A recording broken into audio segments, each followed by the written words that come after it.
Թարգմանական սխալ թե միտումնավոր աղավաղում, ինչ է իրականում ասել Վենսը խաղաղ միջուկային ծրագրում 9 միլիարդ դոլարի մասին։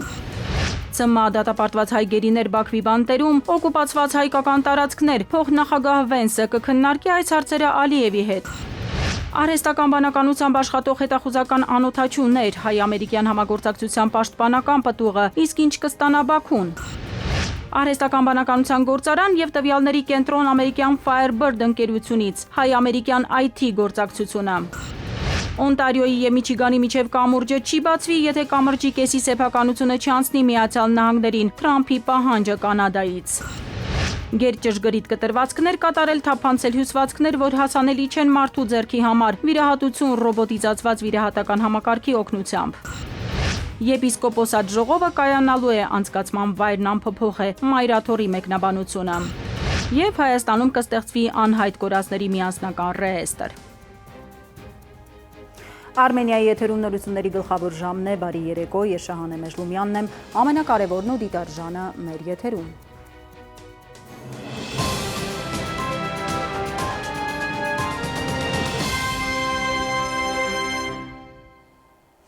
Ավարտվել է Միացյալ Նահանգների փոխնախագահ J.D. Վենսի այցը Հայաստան, Բաքու մեկնելուց առաջ օդանավակայանում Վենսը պատասխանելով լրագրողների հարցերին ասել է, որ արդյունավետ 24 ժամ է ունեցել մեր երկրում։ Նա ասել է, թե Դոնալդ Թրամփը իսկապես խաղաղության լուրջ գործարքի է հասել Հայաստանի և Ադրբեջանի միջև, իսկ նրա վարչակազմը նպաստում է դրա պահպանմանը, նշելով, որ Հայաստանի և Ադրբեջանի միջև խաղաղությունը պահպանելու համար կարևոր է երկու երկրների միջև տնտեսական փոխկապակցվածությունը։ Վենսին հարց են ուղղել 5 և 4 միլիարդ դոլարի վերաբերյալ երեկվա հայտարարությունների մասին, խնդրել պարզաբանել, թե կոնկրետ ինչի մասին է խոսքը։ Ահա թե ինչ է պատասխանել Վենսը։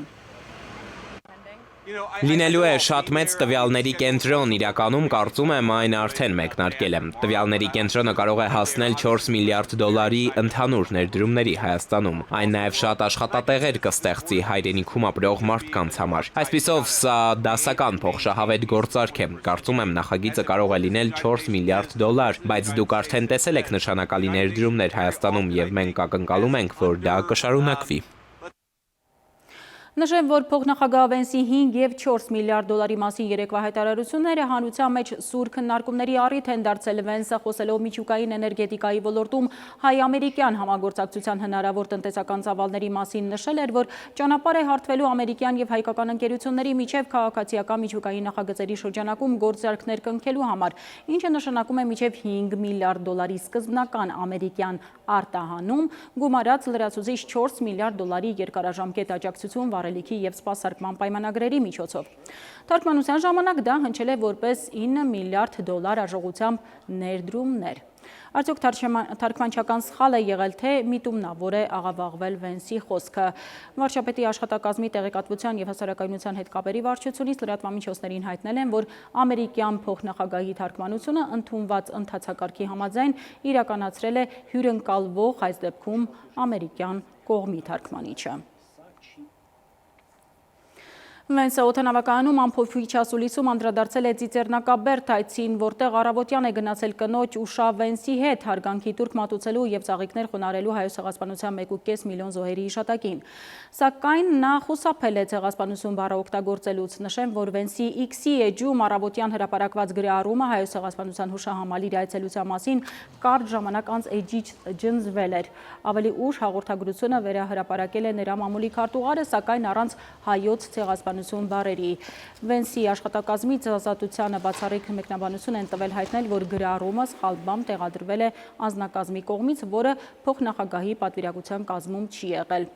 Վենսը Հայոց ցեղասպանության թանգարանի պատվավոր հյուրերի հուշամատյանում գրառում է կատարել. «Կորցրած կյանքերի հանդեպ խորին հարգանքի հիշատակով մենք պատվում ենք հայ ժողովրդի տոկունությունն ու անսասան ոգին։ Թող Ամերիկան և Հայաստանը միասին ձգտեն խաղաղության և փոխըմբռնման ապագայի», գրել է Վենսը։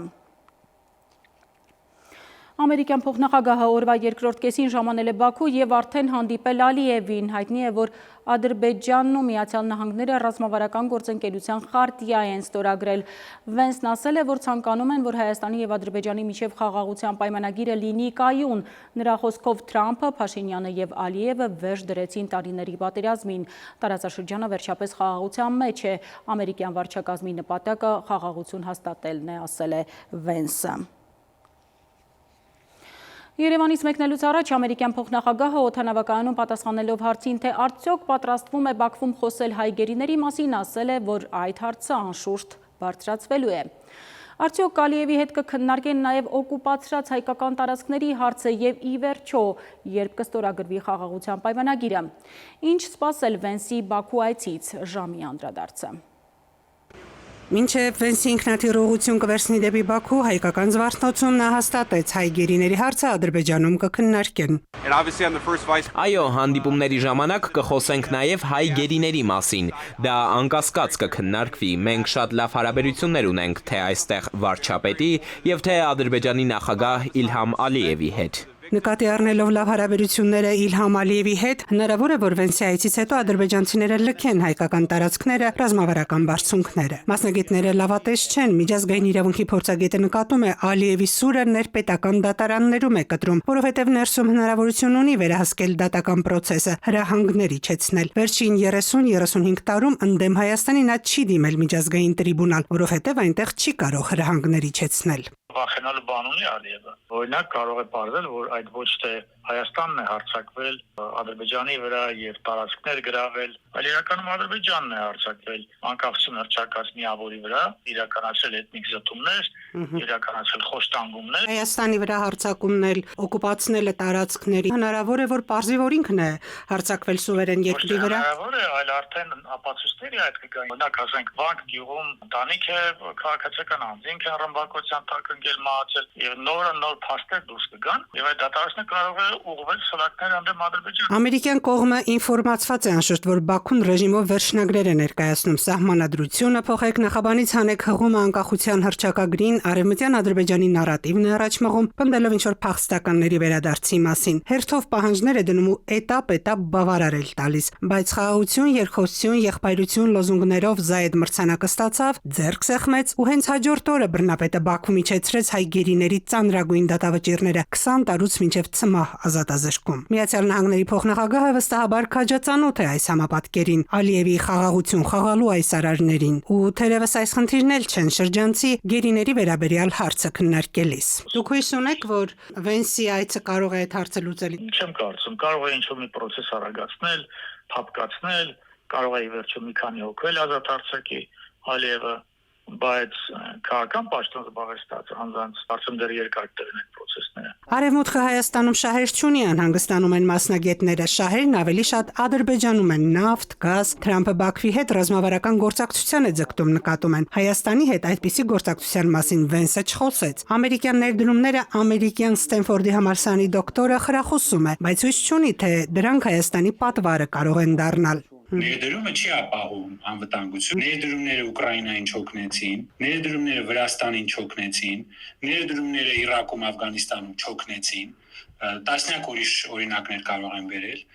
որտեղ հսկայական գումարներ են ներդրվել, դա խաղաղություն չի բերել, դա շատ անգամ պատերազմ է բերել։ Ադրբեջանի զենք վաճառելը արգելող 907 բանաձևի չեղարկմանը Ալիևը հասավ օգոստոսի 8-ի Վաշինգտոնյան հանդիպման ընթացքում։ Հիմա մասնագետները մտավախություն ունեն, որ ամերիկյան կողմը Բաքվի հետ ռազմական գործակցությունը կարող է շատ ավելի խորացնել, իսկ խաղաղությունը փաստերով է հաստատվում, նկատում են, երբ ստորագրված չէ խաղաղության պայմանագիրը, երբ ինքնիշխան Հայաստանից զավթած տարածքներ կան, երբ հայերը պատանդարված են Բաքվի բանտերում, ինչ խաղաղության մասին խոսել հարցնում են ու հիշեցնում, պատերազմից անմիջապես հետո են բաց գերիներին, հենց պատերազմի գրված ու չգրված օրենքներով, եւ ուրեմն խաղաղության մասին Ալիևի երթումներին հավատալ։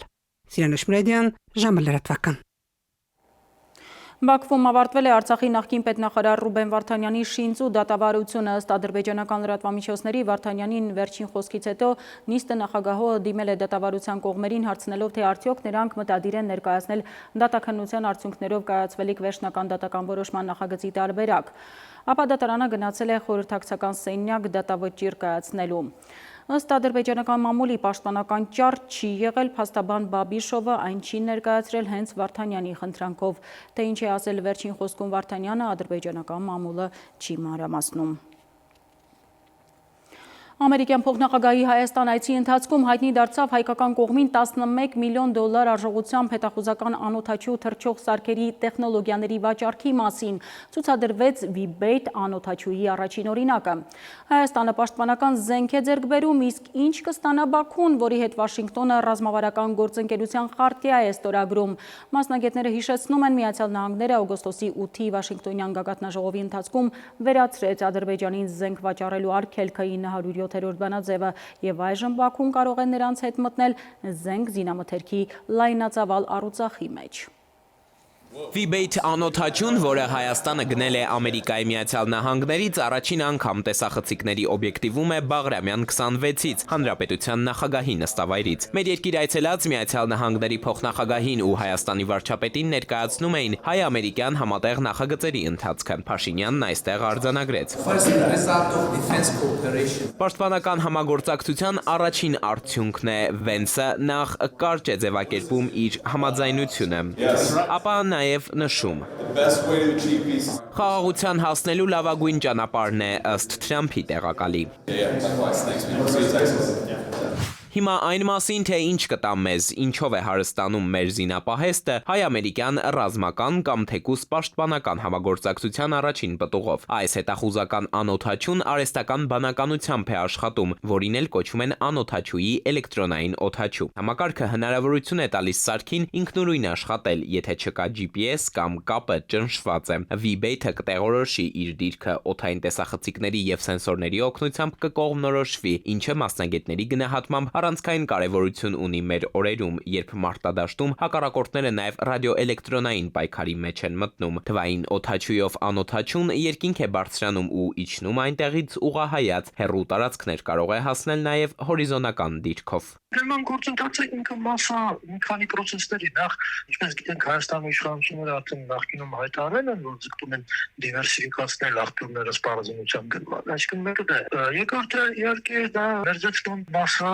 ԱՄՆ-ի հետ, այսինքն քաղաքական նաև էլի գործոնա։ Ինչ որ թե նաև ինտեգրված է ընդհանրապես այդ խաղաղ գործընթացին ԱՄՆ-ի մասնակցությանը։ Այսինքն հիմնական իհարկե քաղաքական գործոնն է։ Ըստ Նիկոլ Փաշինյանի, V-Bait-երը ունեն կիրառման հարուստ փորձ։ Հրապարակային տվյալների համաձայն այս անօդաչուները լայնածավալ փորձարկումներ են անցել Ուկրաինայում, մասնակցելով այդ թվում օպերատիվ առաքելությունների երկրի զինված ուժերի կազմում։ Կիևի օպերատիվ խումբը նախորդ տարվա ապրիլի դրությամբ V-Bait-երի ավելի քան 130 թռիչք է իրականացրել։ Արդեն ըստ մամուլում շրջանառվող լուրերի, V-Bait-ը Խերսոնում հայտնաբերել է ռազմաճակատից 100 կիլոմետր հեռավորության վրա գտնվող ռուսական հրթիռային պահեստ։ Այս սարքից իրեն զինապահեստներում ունեն նաև Հնդկաստանը, Հունաստանը եւ Նիդերլանդները։ Քանի որ հետախուզական են այդ անօդաչուները, իսկ արդյոք դրանք չեն օգտագործվելու նաև ամերիկացիների հետ համատեղ նրանց թշնամի Իրանի դեմ հետախուզական թռիչքներ իրականացնելու համար, որը մեզ համար այդ դեպքում շատ վտանգավոր կլինի արդեն։ Համատեղ կարող են օգտագործվել, թեև չի հայտարարվում այդ մասին, այսինքն ամբողջությամբ միթե ամերիկացիք այդպես տվել են այդ անօդաչուները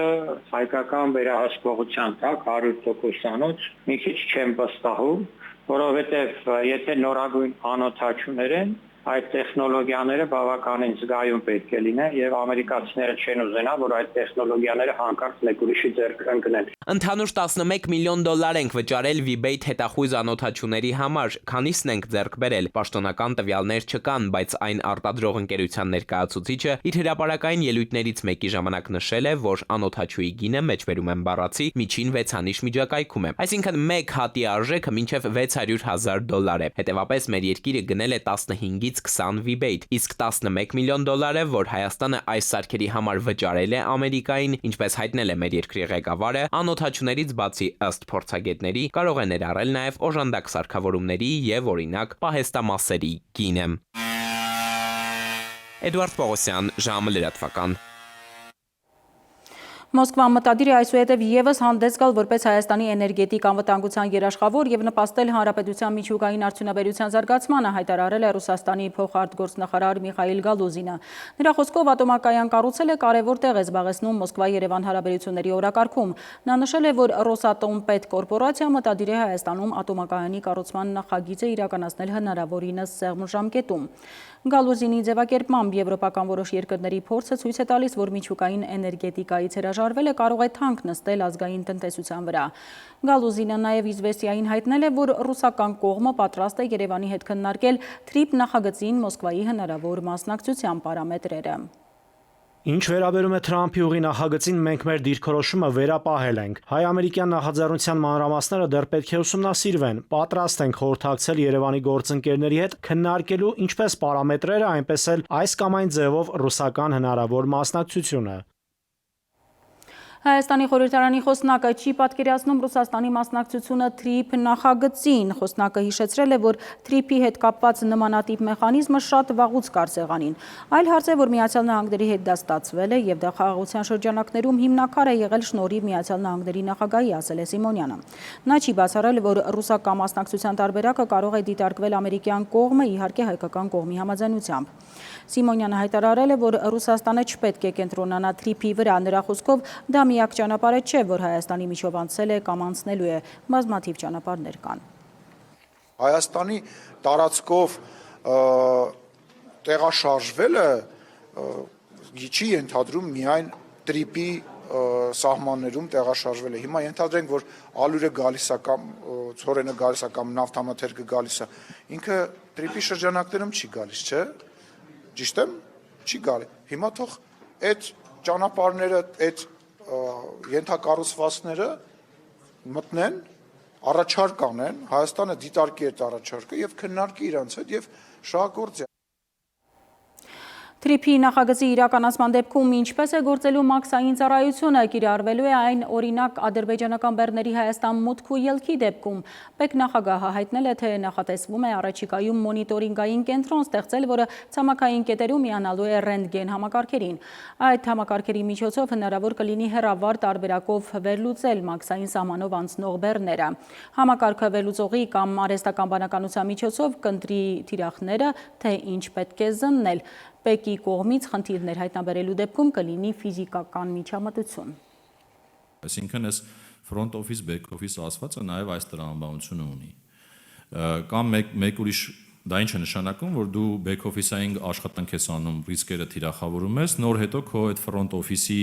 տեսուչը կամ աշխատակիցը դուրս է գալիս համապատասխան վայր եւ անում է զննում կամ այլ գործառույթներ։ Եվ այդ ռիսկերի համակարգն էլ back office-ային տրամաբանության մեջ է աշխատում։ Այսինքն եթե այդ ռիսկերի համակարգը թիրախավորեց եւ ասեց, որ օրինակ այստեղ կարմիր ռիսկ կա, պետք է զննում իրականացվի եւ ավելի խորը նայվի, այդ ցուցումը տալիս է համապատասխան աշխատակիցը գործում է։ Ադրբեջանը ոչ միայն վերացրել է Հայաստան բեռների տարանցման բոլոր սահմանափակումները, այլև սկսել են նավթամթերք մատակարարել գործակցության առաջին հիմքերը դնելու համար։ Ալիևն է ասել Միացյալ Նահանգների առևտրի պալատի պատվիրակության հետ հանդիպմանը։ Նա վստահեցրել է, թե Բաքուն հարգել եւ հարգում է իր պարտավորությունները եւ քաղաքական օրակարգը երբեք չի խառնում բիզնեսի հետ։ Այժմ այն մասին, թե ինչ ենք դիտելու թողարկման երկրորդ հատվածում։ Արհեստական բանականության գործարան եւ տվյալների կենտրոն ամերիկյան Firebird ընկերությունից, հայ-ամերիկյան IT գործակցությունը։ Օնտարիոյի եւ Միչիգանի միջև կամուրջը չի բացվի, եթե կամրջի կեսի սեփականությունը չանցնի Միացյալ Նահանգներին, Թրամփի պահանջը Կանադայից։ Գերճշգրիտ կտրվածքներ կատարել, թափանցել հյուսվածքներ, որ հասանելի չեն մարդու ձեռքի համար, վիրահատություն ռոբոտիզացված վիրահատական համակարգի օգնությամբ։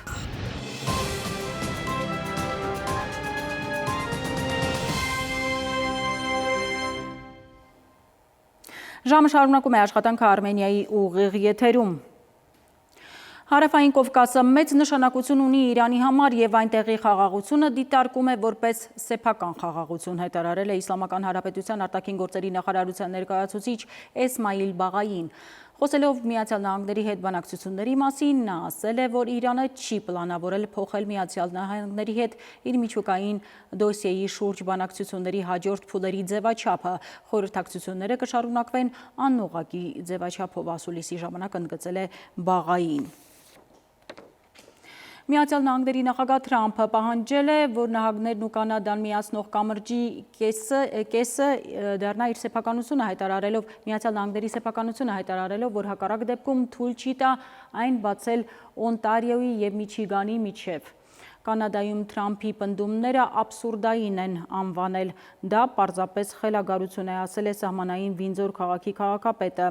Դրյու Դիլքսենը նաև նշել է, որ Կանադան ամբողջությամբ ֆինանսավորում է կամրջի շինարարությունը, մինչդեռ Միացյալ Նահանգները չէր ցանկանում վճարել։ Ամերիկյան պատվիրակության Հայաստան այցի ընթացքում հայտնի դարձավ, որ մեր երկրում արհեստական բանականության գործարան եւ տվյալների կենտրոն կկառուցվի, աշխատանքները արդեն ընթացքի մեջ են։ Այն կառուցելու է ամերիկյան Firebird ընկերությունը, որը մասնագիտացած է արհեստական բանականության անպային տեխնոլոգիաների եւ ենթակառուցվածքների ոլորտում։ Ընկերությունը հայտարարել է արհեստական բանականության գերհամակարգչային մեգա նախագծի երկրորդ փուլի մասին, ստանալով ամերիկյան արտահանման լիցենզավորման եւ կարգավորող մարմինների հաստատումը Հայաստանին լրացուցիչ 41,000 NVIDIA գերհզոր գրաֆիկական պրոցեսորների վաճառքի եւ մատակարարման համար։ Հայ-ամերիկյան գործակցության IT հեռանկարները քննարկվել են Երևանյան գագաթնաժողովում։ Օգոստոսի 8-ին Վաշինգտոնյան այցի շրջանակում Հայաստանն ու ԱՄՆ-ն ստորագրեցին արհեստական բանականության եւ կիսահաղորդչային նորարարական գործընկերության վերաբերյալ փոխըմբռնման հուշագիր։ Այդ օրվանից Հայաստանի եւ ԱՄՆ-ի թիմերն աշխատել են քաղաքական մտադրությունը կոնկրետ արդյունքների վերածել։ Հայաստանն ընդլայնում է համագործակցությունը Ամերիկայի Միացյալ Նահանգների կառավարության նաեւ առաջատար մասնավոր հատվածի ընկերությունների եւ հաստատությունների հետ։ Հայաստան-ԱՄՆ տեխնոլոգիաների եւ նորարարության գագաթնաժողով այդ աշխատանքի շարունակությունն է։ Ժամանակն է, որ կողմերը երկխոսությունից անցնեն կոնկրետ համագործակցության, նախարարության արհեստական բանականության գործարանների այգի կառուցելու տեսլականը աստիճանաբար իրականություն է դառնում։ Հայկական կողմն ակտիվորեն աշխատում է Firebird-ը կյանքի կոչելու ուղղությամբ եւ հատկապես խրախուսելի է տեսնել, թե ինչպես է Firebird-ը ամրապնդում համաշխարհային տեխնոլոգիական առաջատարների Dell-ի, NVIDIA-ի ներկայությունը Հայաստանում։ Հայաստանում ԱՄՆ դեսպանատունը կապող օղակ է հանդիսացել ամերիկյան ՏՏ ոլորտի ընկերությունների Հայաստան մուտք գործելուն աջակցելու համար։ Հայ-ամերիկյան գագաթնաժողովում խոշոր ընկերությունների ներկայացուցիչները տեղեկատվական տեխնոլոգիաների ոլորտում գործակցության տարբերակներ են փնտրում։ Ինձ համար մեծ պատիվ է լինել Հայաստանում, քանի որ նշում ենք Հայաստանի եւ ԱՄՆ-ի միջև խորացող տեխնոլոգիական գործընկերությունը, գործընկերություն, որը գտնվում է մեր ընդլայնված երկկողմ հարաբերությունների եւ ռազմավարական գործընկերության հիմքում։ Այս հավաքը հատուկ նշանակություն ունի, քանի որ փոխնախագահ Վենսն այստեղ է, Հայաստանում։ Նրա այցը ընդգծում է առաջնահերթությունն ու ուշադրությունը, որ այս վարչակազմը տալիս է Հայաստանի հետ հարաբերություններին, նաեւ մեր համատեղ խանձնառությունը, նորարարությանն ու տնտեսական բարգավաճմանը։ Համագործակցությունը տեղեկատվական տեխնոլոգիաների ոլորտում, եթե շարունակվի այս տեմպերով, ավելի է մեծանալու հետաքրքրությունը այս ոլորտի հանդեպ եւ նոր կազմակերպություններ ի հայտ կգան Հայաստանում ներդրումներ անելու համար, նաեւ այս շրջանակը կընդլայնվի կատարված աշխատանքների ֆոնին։ ԱՄՆ փոխնախագահ JD Vance-ը հայտնել էր, թե Ամերիկայի Միացյալ Նահանգները արտահանման լիցենզիաներ է տրամադրել բարձր հզորությամբ NVIDIA չիպերի վաճառքի համար։ Այդ չիպերն ըստ Vance-ի աշխարհի ոչ բոլոր երկրներում կան։ Դրանք մշակվելու են տվյալների սկաներներում։ Օրինակ, եթե խոսքը Firebird-ի նախագծին է վերաբերում, ապա չիպերի արտահանման համար լիցենզիայի հնարավորություն այդ ընկերությանն արդեն տրվել է, ինչը հնարավորություն կտա ապահովել մատակարարման գործընթացը։ Հայաստանի բարձր եւ տեղեկատվական տեխնոլոգիաների ոլորտի կազմակերպություններն առաջիկայում նոր պրոդուկտ կարող են ներկայացնել աշխարհին Հայաստանում կառուցելով դինամիկ արհեստական բանականության նորարարական էկոհամակարգ։ Հայաստանն աջակցում է արհեստական բանականության վրա հիմնված ստարտափներին եւ հետազոտություններին հիմնական ոլորտներում՝ ներառյալ արդյունաբերությունը, գյուղատնտեսությունը, առողջապահությունը եւ կրթությունը։ Նաիրի Մուրադյան, Զորաբ Քարամյան, ժամը լրատվական։ Հայաստանում կոռուպցիայի ընկալման համաթիվը ըստ Transparency International-ի մեկ նիշով նվազել է, եթե 2024-ին գնահատականը 47 էր, ապա նախորդ տարվա համար մեր երկիրը 46 միավոր է ստացել։ Չափման սխալի պատճառով է հակակոռուպցիոն միջազգային կազմակերպության հայաստանյան կենտրոնում են համոզված։ Պնդում են, իրականում հայաստանյան իրավիճակը նույնն է մնացել։ Փոփոխությունը վիճակագրական տեսանկյունից նշանակալի չէ, հայտարարել են համաթվի ներկայացման ընթացքում։ Ռազմավարության ու փաստաթղթում կարծեմ 80 թե 81-րդ էջում գրված էր որպես վերջնարդյունքի ցուցանիշ կոռուպցիայի ընկալման համաթիվը պետք է լինի 55։ Իսկ վերջնարդյունքը արդեն 1 տարի է մնացել, այսինքն այս տարի մինչև դեկտեմբերի 31 ռազմավարությունը պետք է ավարտվի եւ մենք փաստորեն 46-ից Ստախանովյան, այսպես ասած, տեմպերով փորձելու ենք հասնել 55-ի։ Սա երևի ավելի շատ մտահոգիչ է այս լճացումը։ Վիրահատել հիվանդին 100-ավոր կիլոմետրեր հեռավորության վրա սա այլևս ֆանտաստիկայի ժանրից չէ։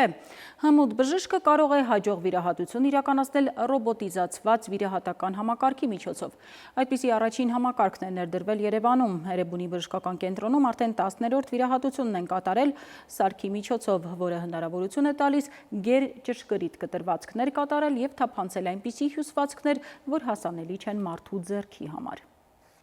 Շագանակագեղձը միզապարկից անջատել ենք եւ հիմա պետք է ուղիղ ալիքից անջատենք։ Էրեբունի բժշկական կենտրոնում ռոբոտի միջոցով 10-րդ վիրահատությունն է իրականացվում։ Օնկոուրոլոգ Արման Ծատուրյանն իրականացնում է շագանակագեղձի արմատական հեռացում։ Քաղցկեղն է պատճառը։ Պրոցեսին հետևում է առողջապահության նախարարը։ Ռոբոտիկ վիրաբուժությունը իհարկե ինչ-որ առումով նաև սիմվոլիկ է, ըստ էության արտահայտում է վերջին զարգացումների ձեռքբերումները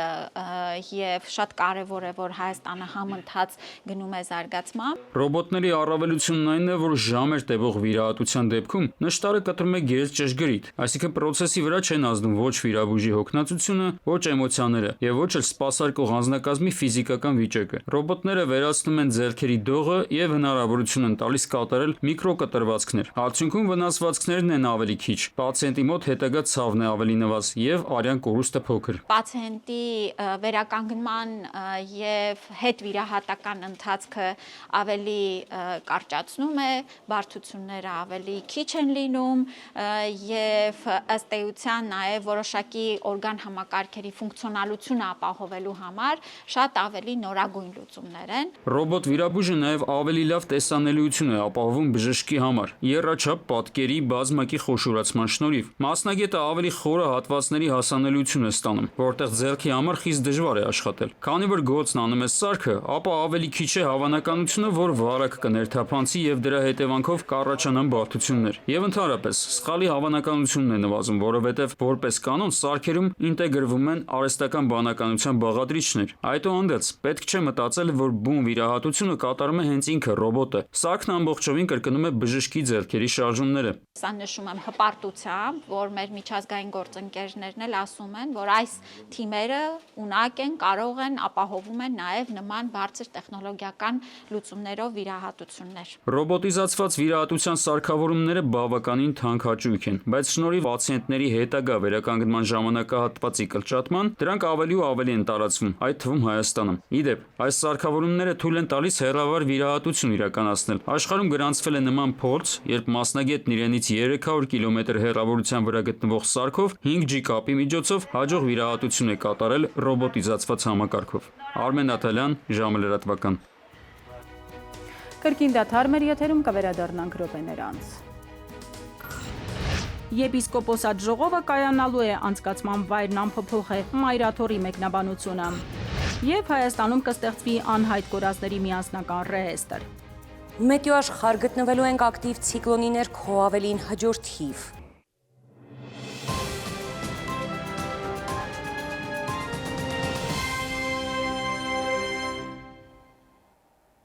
Մենք վերադարձանք, շարունակում ենք թողարկումը։ Հրդեհի վաղ ազդարարման ինքնաշխատ համակարգերի և հրդեհաշիջման համակարգերի բացակայություն։ Սրանք տարբեր օբյեկտներում հրդեհային անվտանգության ոլորտում ամենահաճախ արձանագրվող խախտումներն են։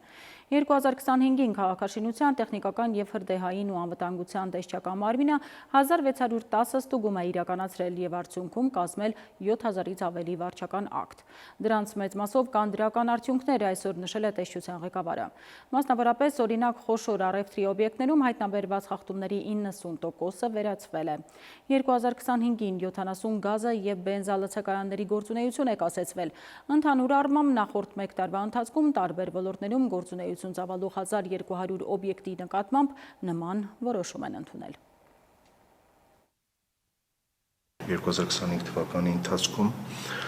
շուրջ 14 տեխնիկական զննության կայանի լիցենզիայի կասեցման միջնորդություն է ներկայացվել լիազոր մարմնին, որից 10-ը բավարարվել է եւ այդ տեխնիկական զննության կայանների գործունեությունը լիցենզիան կասեցվել է, մնացած մասով վարույթները այս պահին լիազոր մարմնում գտնվում են ընթացքի մեջ։ Մահ, թմրաբանական, հոգեբուժական հիմք, դատարանի ակտ։ Ազգային ժողովում այսօր քննարկել են, թե ինչ հիմքով են դադարեցվում վարորդական իրավունքները։ Օրվա մյուս ուշագրավ լուրերը մեկ տեսաշարով։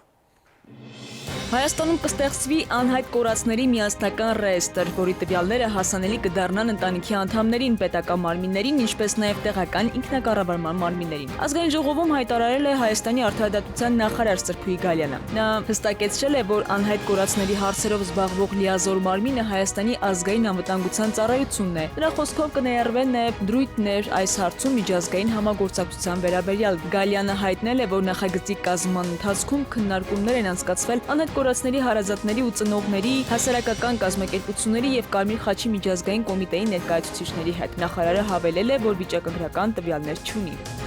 Եպիսկոպոսած ժողովը կայանալու է, անցկացման վայրը անփոփոխ է, հայտնել է Մայր Աթոռից։ Նշենք, որ փետրվարի 16-ից 19-ը Ավստրիայի Սանկտ Փյոլտեն քաղաքում ամենայն հայոց կաթողիկոս Գարեգին II-ի հրավերով պետք է տեղի ունենա եպիսկոպոսած ժողովը։ Իսկ Սրբոց Ղևոնդյանց քահանաների տոնի առթիվ Գարեգին II ամենայն հայոց կաթողիկոսի օրհնությամբ Մայր Աթոռ Սուրբ Էջմիածնում վերահաստատվել է հավատարմությունը հայաստանյաց առաքելական Սուրբ Եկեղեցուն եւ ամենայն հայոց կաթողիկոսին։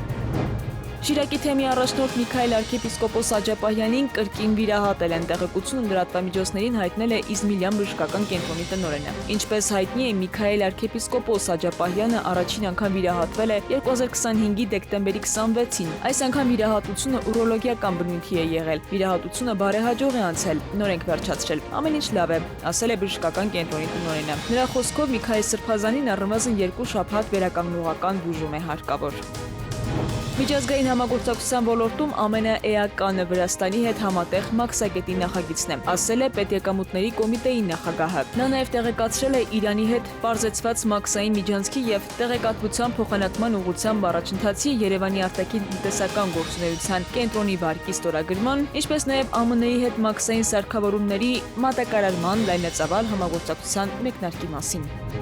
Մահվան ելքով վրաերթ է տեղի ունեցել Արարատի մարզում ժամը 12:40-ի սահմաններում 61-ամյա վարորդը Ման Մակնիշի բեռնատարով Երևան-Երասխ ավտոճանապարհի M2 մայրուղու Արտաշատ քաղաքի վարչական տարածքում Վան ռեստորանային համալիրի մոտ վրաերթի է ենթարկել Արարատի մարզի բնակիչ 80-ամյա հետիոտին։ Ինչպես հայտնում է ֆոտոլրագրող Գագիկ Շամշյանը, վարորդը փախուստի չի դիմել։ Ահազանգել է շտապօգնություն եւ շտապօգնության բժիշկների հերթապահ խումբը արձանագրել է հետիոտնի մահը։ Քնարիկ Պետրոսյան, ժամը լրատվական։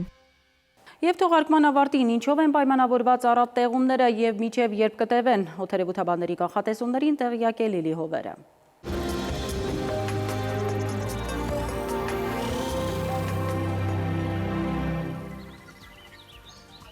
Բարերեկո եղանակի տեսության հովանավորն է Ֆերոսի ապրանքանիշը։ Իր հուսալիան վտանգ գերխնայող գազի կաթսաներով։ Դրանք պաշտոնապես ներկայացված են էքստերիեր խանութ սրահներում, Ֆերոսի եղանակ ստեղծող կաթսաներ, Մետեոաշխարհ նախ Հայաստան, մեր երկրի մեծ մասում նոր օրը կանցնի ակտիվ ցիկլոնի ներքո, սպասվում են տեղումներ, ձյուն եւ ձնախառն անձրև, ջերմաստիճանն առաջիկա օրերին կբարձրանա մոտ 8-ից, վաղը ցերեկը Շիրակում, Կոտայքում, Գեղարքունիքում, Արագածոտնի եւ Վայոց-Ձորի լեռնային գոտիներում կդիտվի 0-ից 3 աստիճան տաքություն։ Վայոց-Ձորի եւ Արագածոտնի նախալեռներում սպասվում է 3-ից 6, Լոռիում 0-ից 2, Տավուշում 1-ից 3 աստիճան, Հարրատում արմավիրում կդիտվի 5-ից 7, Սյունիքի հովտային գոտիներում կանխատեսվել է 3-ից 6, Սյունիքի նախալեռներում 1-ից 3 աստիճան տաքություն։ Երևանում օրը կանցնի տեղումներով։ Այս գիշեր սպասվում է 0-ից 2, ցերեկը 4-ից 6, երեկոյան 3-ից 5 աստիճան տաքություն։ Այսքանն էինք պատրաստել այսօրվա համար, ես ձեզ հրաժեշտ եմ տալիս եւ մաղթում խաղաղ գիշեր։